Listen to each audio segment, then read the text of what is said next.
बिस्मिल्लाहिर्रहमानिर्रहीम। अस्सलामुअलैकुम स्टूडेंट्स, क्या हाल हैं आप सबके। उम्मीद करता हूँ आप सब लोग जहाँ होंगे खैरियत से होंगे और खुशबाश होंगे। तो क्लास 10th की मैथमेटिक्स हम लोगों ने स्टार्ट की हुई थी, तो बीच में एग्ज़ाम की वजह से एक गैप आ गया है। तो अब इंशाल्लाह वो गैप जो है वो हमने इसको कवर करना है। तो एक्सरसाइज 1.3 हम लोगों ने शुरू की हुई थी, तो उसके फर्स्ट 4 क्वेश्चन हमने डिस्कस कर लिए थे। तो आज क्वेश्चन नंबर 5 की जाने बढ़ते हैं और एक न्यू इक्वेशन है। तो उस न्यू इक्वेशन को क्वाड्रेटिक फॉर्म में किस तरह को कन्वर्ट करना है और उसको कैसे सोल्व करना है, तो वो आज की इस वीडियो में हमने सीखना है। तो क्वेश्चन नंबर आपकी एक्सरसाइज 1.3 का क्वेश्चन नंबर 5 है। 3x की पावर है हमारे पास, 3x की पावर है -2 + 5, ये इक्वल है हमारे पास 8x की पावर -1। अब इस सवाल को, इस क्वेश्चन को हमने क्वाड्रेटिक फॉर्म में लेकर आना है। अब क्वाड्रेटिक फॉर्म में इसको हम किस तरह लेकर आ सकते हैं। यहाँ पर मैं अगर सपोज करूँ लेट कि मेरे पास जो x -1 है ये बराबर है y के। तो अगर x -1 बराबर है y के, तो इसका क्या मतलब हुआ कि मेरे पास x -2 बराबर हो जाएगा y² के। तो अब मैं अपने इन जो वेरिएबल्स हैं इनकी जगह न्यू वेरिएबल जो मैंने लिखा है उसको पुट करता हूँ। तो क्या आ जाएगा मेरे पास 3। अब x की पावर -2, x की पावर -2 बराबर है y² के। तो यहाँ क्या आ जाएगा 3y² + 5 इक्वल है 8 और x -1 हमारे पास इक्वल है y के। तो इसकी जगह आ जाएगा y। तो अभी इसको वही क्वाड्रेटिक फॉर्म में लेकर आते हैं। क्वाड्रेटिक फॉर्म में यानी क्वाड्रेटिक जो इक्वेशन है उसके सीक्वेंस में क्या आ जाएगा 3y² ये प्लस 8x इस साइड पर आएगा, तो क्या हो जाएगा -8y + 5 इक्वल है 0 के। अब जब इक्वल टू 0 हो गया है तो ये हमारे पास क्वाड्रेटिक इक्वेशन बन गई है। अब हमने बनाने हैं इसके फैक्टर जो हमने एक्सरसाइज 1.1 में सीखे हैं। अच्छा, अब फैक्टर जो हमने बनाए थे वो हमने मिड टर्म ब्रेक से बनाए थे और उसका जो सीक्वेंस हमने बनाया था वो हमने किस तरह सोल्व किया था, चलें वो भी मैं एक दफ़ा आपको बता देता हूँ। और इंशाल्लाह नेक्स्ट वीडियो में मैं जो आएगी इसी चैनल पे, तो इसी चैनल से याद आया कि अगर अभी तक आपने हमारे चैनल को सब्सक्राइब नहीं किया तो चैनल को सब्सक्राइब भी कर दीजिए और बेल आइकन को भी ऑन कर लीजिए। तो उस बेल आइकन को ऑन करने का फ़ायदा क्या होगा कि अब कैलकुलेटर में हमने इस इक्वेशन को कैसे सोल्व करना है और इसके फैक्टर हमें कैसे मालूम होंगे, तो वो नेक्स्ट वीडियो में मैं आपको समझाऊँगा।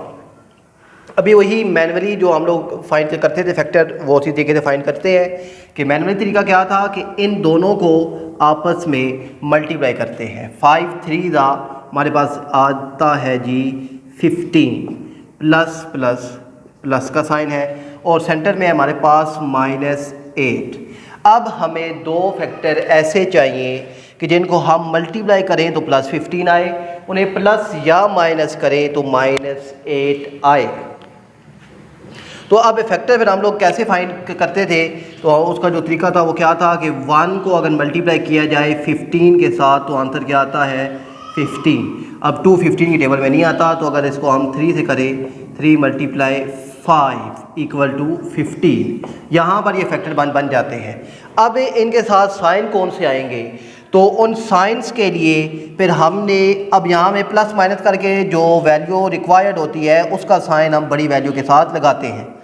अगर इसके साथ हमने माइनस लगाया है तो इसके साथ हमें माइनस लगाना पड़ेगा। क्यों, माइनस प्लस 5 और 3 8 और बड़ी रकम का साइन माइनस, और इन दोनों को अगर मल्टीप्लाई करें माइनस प्लस 5 3 15, तो हमारे पास ये दो फैक्टर आ गए हैं -3 और -5। अब मिड टर्म ब्रेक करते हुए हमने इसको सेंटर की वैल्यू में लिखना है यानी 3y²। अब -8y की जगह आ जाएगा -3y और -5y, और ये हमारे पास इक्वल किसके हैं +5 के = 0। अब हमारे पास ये क्वेश्चन आ गया। अब वही काम के इन दो से कॉमन लेना है और इन दो से कॉमन लेना है। इन दो से कॉमन क्या आ रहा है 3y कॉमन आ रहा है और यहाँ से 3y अगर बाहर लें तो हमारे पास अंदर क्या बचता है y, और यहाँ पर माइनस, ये सारा बाहर आ गया, जगह बचा 1 माइनस, यहाँ से हम 5 कॉमन लें तो अंदर क्या बचता है ये y, इस माइनस की वजह से ये प्लस का साइन चेंज होकर माइनस हो जाएगा, 5 = 0। अब हमारी दोनों ब्रैकेट्स के अंदर जो आंसर है वो सेम है, तो इसका मतलब क्या है कि हमारा क्वेश्चन भी सेम है। तो एक दफ़ा ब्रैकेट वाला यानी y - 1 को इक्वल करते हैं 0 के, और एक दफ़ा जो ब्रैकेट के बाहर होता है 3y - 5 = 0। यहाँ से आप y का आंसर अगर फाइंड करें तो y का ये -1 इस तरफ आएगा, क्या हो जाएगा +1, और यहाँ से अगर आप y का आंसर फाइंड करें तो y किसके बराबर आ जाएगा, ये -5 इस साइड पर आएगा तो क्या हो जाएगा +5, और ये 3y के साथ मल्टीप्लाई हो रहा है इस साइड पर आएगा तो डिवाइड हो जाएगा। तो y का सॉल्यूशन जो सेट है, y का सॉल्यूशन सेट हमारे पास क्या आ गया, +1 और 5/3। अब ये y का सॉल्यूशन सेट आया है, मगर हमारे पास जो क्वेश्चन है वो गिवन है इन टर्म ऑफ x, तो हमें भी जवाब देना है इन टर्म ऑफ x, तो वो भी सिंपल है। तो अब उसका तरीकाकार क्या है, वही जो हमने पिछले कोई क्वेश्चन में किया था कि अब x बराबर है हमारे पास, यानी x इक्वल है -1 और ये इक्वल है y के, तो y का आंसर क्या है +1, तो हम इस जगह लिखेंगे +1। ओके, अब ये क्या है कि y की पावर -1 है, इसको अगर पॉजिटिव करना हो तो हम इसका रेसिप्रोकल ले लेंगे, यानी ऊपर है तो हम इसको अगर ऐसे अगर लिख लें तो अब -1 है, नीचे आएगा तो क्या हो जाएगा +1, तो ये इक्वल है, इस साइड पर भी हम इसका रेसिप्रोकल अगर लें तो 1 का रेसिप्रोकल भी 1 ही आएगा। तो यहाँ से आप इनको अगर नीचे 1 भी लें तो क्रॉस मल्टीप्लाई करें तो x = 1, यहाँ से एक आंसर हमारे पास आ गया कि x = 1 है।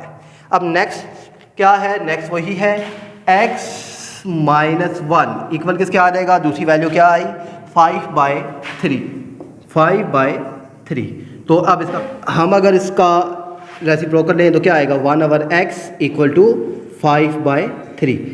तो अब इसका क्रॉस मल्टीप्लाई करें तो क्या आ जाएगा 5x = 3। अब 5 इस साइड पर आएगा तो क्या हो जाएगा डिवाइड, तो x = 3/5, ये x का दूसरा आंसर हमारे पास आ गया है। उम्मीद है कि ये क्वेश्चन और नेगेटिव टर्म में अगर वैल्यू हो यानी पावर हो तो उसको कैसे सोल्व करना है तो वो आपको अच्छी तरीके से समझ आ गया होगा। अब चलते हैं एक नेक्स्ट इक्वेशन की जानिब। तो अब एक्सरसाइज 1.3 का क्वेश्चन नंबर 6 है, उसे देखते हैं। अब यहाँ पर आप देखें तो ये 2x² + 1 हमारे पास नोमिनेटर में भी मौजूद है और दूसरी टर्म में ये हमारे पास डिनोमिनेटर में मौजूद है।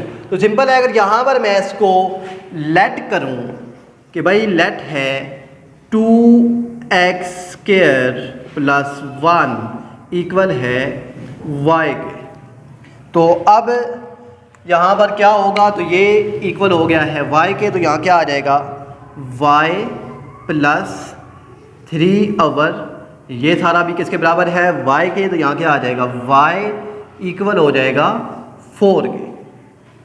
अब इसका लेना है एलसीएम, तो एलसीएम के लिए याद रखिएगा जब सेंटर में इक्वल का साइन हो तो हम एलसीएम लेके इसको बोथ साइड्स पे मल्टीप्लाई कर देते हैं। अब यहाँ नीचे कुछ नहीं है तो क्या आएगा 1, एलसीएम क्या आ जाएगा y, तो मल्टीप्लाई कर देंगे y बोथ साइड पे। तो यहाँ देखिएगा y × y + 3/y × y equal है 4 × y, यानी हमने सारी इक्वेशन को y से मल्टीप्लाई कर दिया। यहाँ क्या हो जाएगा y² प्लस ये y से कैंसिल, तो क्या आ जाएगा 3 = 4y। अभी आप इसको क्वाड्रेटिक इक्वेशन का जो सीक्वेंस है उसमें अगर लिखें तो क्या आएगा y² - 4y + 3 इक्वल हो जाएगा 0 के। अब वही काम कि हमने अब इसकी मिड टर्म ब्रेक करनी है और मिड टर्म ब्रेक का जो मेथड है वो आपको अच्छे तरीके से समझ आ गया है। तो अब हमें प्लस माइनस करके वैल्यूज़ चाहिए, तो वो वैल्यूज़ क्या आएंगी, तो वो वैल्यूज़ आती है, मैंने पहले से निकाल कर रखी हुई है, वो आती है -1 और -3। तो -1 और -3 वैल्यूज़ आई हैं, तो चलिए उनको लिखते हैं y² -1y minus 3y plus 3 equal to 0। अब -1 और -3, अब देखें कि माइनस माइनस प्लस 3 1 ज़ा 3, तो हमें यहाँ पर 3 ही रिक्वायर्ड था और सेंटर वैल्यू -4 है, तो माइनस माइनस प्लस 3 और 1 4, बड़ी जो वैल्यू है उसका साइन माइनस, तो -4 बन गया है। अब इन दो से कॉमन लेते हैं, तो यहाँ से कॉमन क्या आएगा, y कॉमन आ जाएगा, तो यहाँ क्या बचेगा y -1। यहाँ से आप अगर कॉमन लें -3, तो क्या बचेगा अंदर y प्लस का साइन इस माइनस की वजह से चेंज -1 इक्वल टू 3, क्योंकि ये 3 भी बाहर आ गया इसलिए यहाँ 1 बचा। दोनों का आंसर सेम है, तो इट्स मीन के हमारा क्वेश्चन ठीक है। एक दफ़ा ब्रैकेट वाला y -1 इक्वल टू 0 और एक दफ़ा ब्रैकेट के बाहर वाला y -3 इक्वल टू 0। अब यहाँ से इसका आंसर y इक्वल टू -1 इस साइड पर आएगा तो +1 और ये -3 इस तरफ आएगा तो क्या हो जाएगा +3। तो y के दो आंसर हमारे पास आ चुके हैं, +1 +3।